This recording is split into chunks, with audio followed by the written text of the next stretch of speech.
భగవన్నామస్మరణను మించినటువంటి రక్షణ సాధనమే లేదండి. నిరంతరం మనస్సులో నమశివాయ నమశివాయ నమశివాయ అనే పంచాక్షర మంత్రం నడుస్తూ ఉండాలి. దీనికి ఎవరో గురువుగారు ఉపదేశం చేయాలి, చంద్రగ్రహణం రావాలి, సూర్యగ్రహణం రావాలి, ఈ చేదస్తాలన్నీ పక్కనట్టండి. మనస్సును మించినటువంటి తీర్థం లేదు, శరీరాన్ని మించినటువంటి క్షేత్రం లేదు, అంతరాత్మను మించినటువంటి గురువు లేడు, జీవితాన్ని మించిన గ్రంథం లేదు. అందరికీ ఇదే ఉపదేశం అనుకోండి. హాయిగా నమశివాయ నమశివాయ నమశివాయ. రాత్రి పడుకున్నా సరే నిద్ర పట్టకపోతే నమశివాయ, లేచి మొహం కడుక్కుంటూ ఉంటే నమశివాయ, అన్నం తింటుంటే నమశివాయ, ఎవరన్నా కనపడితే పలకరింపు కూడా నమశివాయ, మీరు ఫోన్ ఎత్తి మాట్లాడవలసి వస్తే నమశివాయ.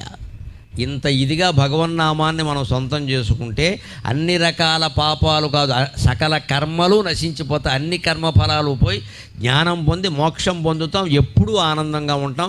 భగవన్నామస్మరణ అంత గొప్పది. అలా చేస్తేనే శివుడు కాపాడుతాడు. గమనించండి, ఇలా ఊరికి దండం పెట్టేగానే ఏం కాపాడాను, అలా అయితే అందరినీ కాపాడాలిగా.